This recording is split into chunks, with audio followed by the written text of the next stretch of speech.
Welcome, welcome, and welcome to the virtual launch of OurDipper.com. OurDipper.com. We are hosting virtual events throughout April.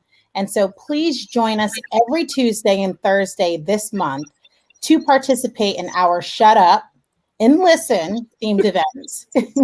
Each event will feature top DEI thought leaders to discuss engaging topics impacting workplace culture. And you know what? This is a perfect opportunity to share more about Dipper, a tech platform for all people of color, Black, Brown, Asian, and Indigenous professionals of all levels, including C-suite, to rate and review their workplaces. Members have profiles and can access the inside scoop on which companies to join and stay away from. And members can also engage with other members on Dipper's newsfeed. So welcome, everyone. Hi, thanks for having us. Absolutely. Now, today we will be discussing the worst career advice received. But first, there's some bad ones out there. But first, let me introduce our esteemed guest, Jodi-Ann Burey. Now, Jodi-Ann, you know we have to talk and rave all about you, right? Yes. So just please tell the people all about Jodi-Ann.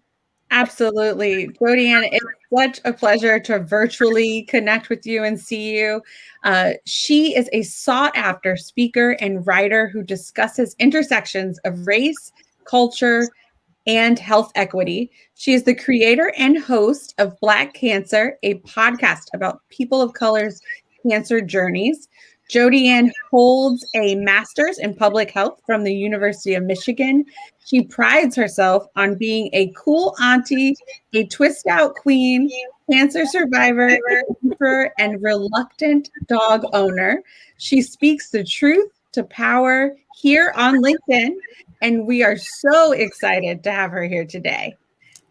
Yes, welcome. Oh my gosh, thank you so much. It's so funny. I was going to walk my dog right before this, and he was like, nah, girl. Not today, not right now. Not right now. I'm too tired. I love it. So, Jodi-Ann, your TEDx talk, Why You Should Not Bring Your Authentic Self to Work, embodies the way you disrupt traditional narratives about racism at work. And so you shared that Black and brown folks put on a costume to go to work. Mm-hmm. Can you describe that costume and how, the pressures of keeping up with the white norm keep us in our costumes? Absolutely. Thank you so much, first of all, for watching the TED Talk and for sharing it widely. I think it's reached almost 850,000 views all over the world. And so to be able to take our stories to that stage and be real about our experiences, that means a lot to me. And to do that for the culture was that was the point. So the metaphor that I describe in the TED Talk is, imagine that your friend invites you to a party, like it's just on Saturday, but Saturday also happens to be Halloween. And so you're like, should I wear a costume? You're like, no, don't even worry about it. Just show up. And so that's the party you want to go to, the party that you can just kind of ease your way into. You just wear whatever it is that you had on all that day. And then you show up to this party and every single person, including your friend, is wearing a Halloween costume. And they have all these activities and a contest for the costume, but you cannot participate because you just showed up in your regular clothes. And so what that feels like to me, or that's similar to when you hear this call for bringing your full authentic self to work. So as a person of color, as anyone who has these intersecting marginalities, right? We show up as ourselves and we don't get the promotion. We don't get the social capital. People tell us we're not being team players and we get dinged for that, right? We don't get rewarded in the same way that people who wear this costume, whatever those white professional norms are, whatever quote unquote playing the game is, if you don't do that, you can't compete. And so what I wanted to share is, you can choose to put on this costume, right? I don't think it's the sense of trying to kind of keep up, but people have the agency to choose that path, to wear that costume, to get what you have to get for your financial health, for generational wealth, whatever your path or what you're trying to get out of that job is, go forth, right? And there are some people who can do that like a percentage of the time. And there are some people who need to find industries or organizations or companies or, maybe an entrepreneurial path to be able to more fully be free to just be yourself. Wow. Come on, Jodi-Ann. Like, are you really going to do that to us? You're going to drop those type of gems on the first question? On the first question. But I mean, y'all know it's true. And what I want to make sure to emphasize here is that there's no bad choice. It's a personal decision. Do I wear this costume? Do I only wear it sometimes? Or do I try to find spaces to be fully free? What I have found is the more I advance in my career, I feel like I don't necessarily need that costume as much. And there are enough of us that aren't wearing the costume. And so we can find better opportunities for us to fully show up in our brilliance, because we don't get to have nice things when women of color don't get to thrive, right? We miss out on innovations and social change and just nice stuff if people of color do not get to do their work. And so if you can find a space for that, then great. Wow. Thank you. Absolutely. Yeah. And I loved the analogy of the Halloween costume because it just made it so real and something that it just making that isolation feel even more transparent. And so you mentioned women of color and their experience. And I know you co-authored an article in the Harvard Business Review about stop telling women they have the imposter syndrome. And so since the imposter syndrome, I know Netta and I talk about all the time, is definitely a buzzword, we wanted to ask, is this narrative being misguided? Also, is there any advice that we should be giving professionals about how they feel when they feel out of place? Yes, absolutely. So imposter syndrome is the sense that you don't have an internalized sense of your own success, despite what might be happening for you professionally. People are like, well, look at you. You have this position. You're doing this and that, but you don't feel successful. And so imposter syndrome as a concept, I think it's been popularized in such a way that it makes it seem that women are the problem, that we're just not seeing our worlds accurately. But it doesn't show more directly that we are being impacted by racism, sexism, ableism, transphobia. These are the systems that are working in our environments that gives us this feeling of like, you don't belong.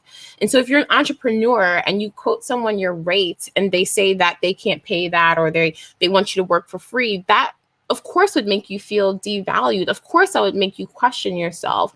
If you're in a board meeting and you're trying to get a word in and people are ignoring you, yeah, of course, that'll make you start doubting yourself. But it's less so about your perception and more so of your accurate reading, you understanding the reality that racism and sexism and all these systems of bias and discrimination are impacting your experience. And so when you're in whiter environments, more male dominant environments, the more white and the more male the culture is, right? It makes it seem that women and people of color are the problem, not the racism, not the sexism, the ableism, etc. And so my advice, first and foremost, my mom always quotes the Bible and saying life and death is in the power of the tongue. Be mindful of what you're calling yourself. Are you an imposter? Like, are you legitimately fraudulent, right? Like, are you really not smart? Like, are you really saying those things about yourself? And pause on that, right? And also, secondly, just stop beating yourself up, right? Look at the water that you're swimming in. Be clear about the actual behaviors and characteristics of what's happening around you and what you're experiencing. Resist using imposter syndrome as a shorthand to talk about what you're actually facing. So, and also I think look at the feelings of imposter syndrome. Is it imposter syndrome? Are you fraudulent or are you just learning? Are you leveling up, right? When I go into a new role or position, I feel a little doubtful, right? And that's normal, right? Like it's normal to feel a little bit unsure, right? And so don't pathologize yourself that you're just leveling up, you're just learning something. And also see, like, is it racism? Is it discrimination? Are there things that are happening around me to make me feel like I don't belong, to make me feel like I'm not successful, but you know that you are? Huh. There you go again. There you go again. Gosh, such awesome advice. Now you touched a little bit on pay, free labor, right? So I want to talk a little bit about free labor. We are aware there is definitely pay gap disparity that exists, right? And so we know Black and Latinx women are often the ones most victimized. Can you share some bad advice that you have received about pay? Oh my gosh, absolutely. And so one thing I do want to emphasize here, that Native and Indigenous women, they also have a lower average pay gap than Black women. And most Asian women, despite there's this thing our culture is trying to do is like make Asian people white. I don't know what that's about, but understanding that this category of Asian is so broad and the disparities between people's identities are so broad. And so even though the average, pay gap for Asian women is higher than white women, for the greater majority of Asian women, it's actually a significant pay gap. And despite all these different levels among women of color, it is still not 100%. We are still not getting what we should be earning for the work that we do, or white men are just being way overpaid for mediocrity, right? So there definitely is an imbalance there. And so some bad advice that I've received about pay is that I have like 3 things here that I want to touch on. Tell us, we want to hear all. Okay, cool. So that like pay differences like aren't a big deal. So if you're advocating for a couple $1,000s more, like, okay, what's $2,000? What's $3, $5, whatever $1,000? Even small differences matter, right? That is bad advice. Advocate for as much as you can all the time, because that difference can compound, right? And that can change the trajectory of your pay for your whole career. A couple years ago, someone told me that, there's some Princeton study in 2010 that people who make over $75,000, there's no difference in their level of happiness. And so, $75,000 is the goal. And I will say for a lot of people, $75,000 is a lot of money.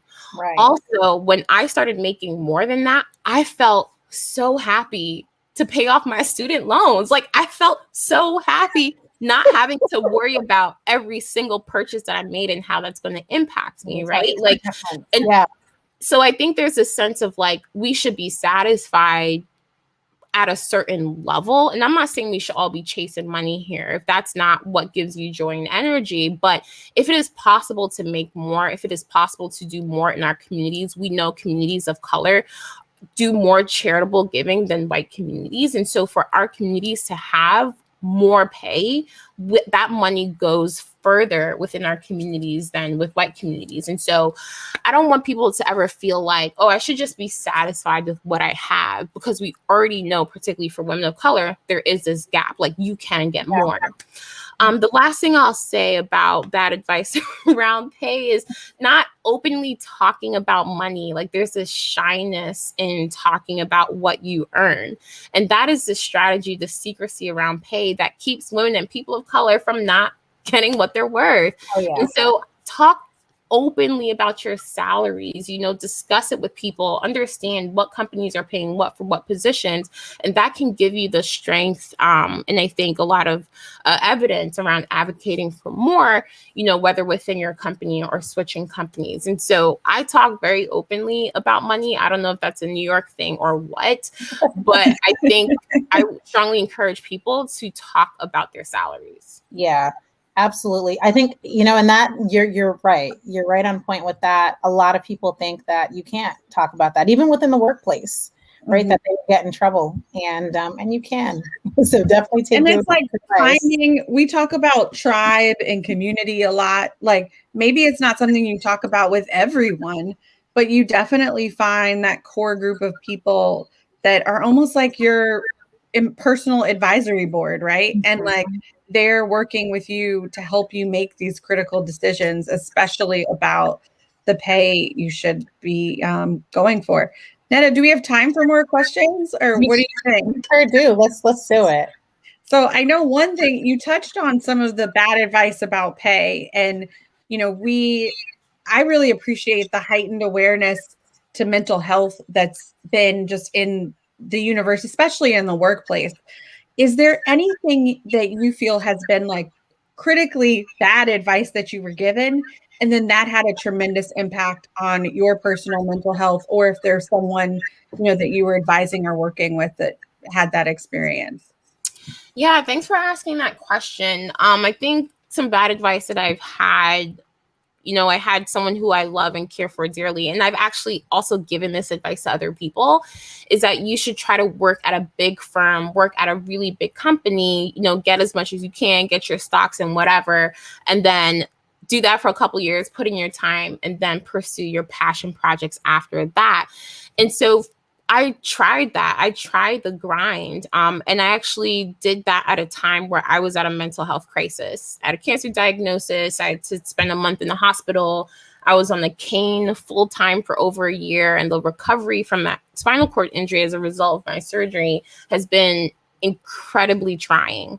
It is hard to be in your early 30s and suddenly you can't walk anymore. And like, you're trying to find your body, you're trying to find yourself again. And so I found that advice to like work at a big company, just kind of drown myself in 60 plus hours a week. So I didn't have time to think about, the depression that I was experiencing after my cancer journey. And so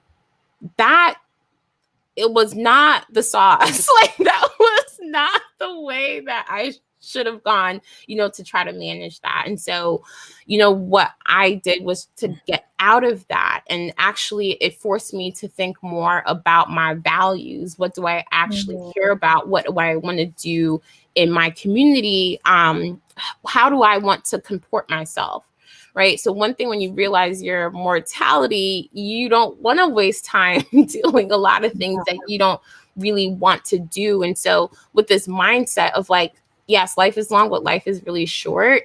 Let's be creative, let's be innovative, and think about what gives us energy and how we can, contribute to our society, boost up our financial health and generational wealth, but also doing that without having a detriment to us, feeling like we have to sell our souls, just to quote unquote put in time at a big company. Yeah. Wow, Jodi-Ann, thank you so much for all of the advice that you've shared with us. You definitely dropped gems. We, what we share with everyone, with all our guests, is like, Jodi-Ann's coming and she's going to drop gems. This was free. But listen, you need to be paid, okay? Yes. Like, hello. I truly admire all of the work that you're doing. You are so influential, so inspiring, so empowering. Girlfriend, you are doing it. You are doing it. And we're so proud of you. And we want to continue to support you. And thank you for supporting us through Dipper as well. Yeah, so thank you. To all our professionals of color, connect with us on ourdipper.com. Right now, we are live by signing up and completing your profile on ourdipper.com so that we can unpack all of the gems our guests today dropped. Also, be sure to rate and review all companies that you've worked for on ourdipper.com. And let's guide each other to a better workplace, one review at a time. Thank you all. Yeah, thank you. Thanks.